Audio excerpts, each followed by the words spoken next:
बघतोय 14 खडी. ओके, आता आपण प ची प आणि ग ची पाहिली. आता कोणतं अक्षर घेऊया बरं? तुम्ही सांगा कोणतं अक्षर घेऊ? कोणतं घेऊ सांगा पटकन. ख. ओके, नाहीतर र घेऊया.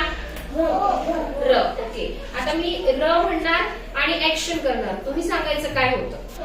हा, र ला आता काहीच नाही लावलं. र काय होणार? र आ. काय झाला? र ई. र ई.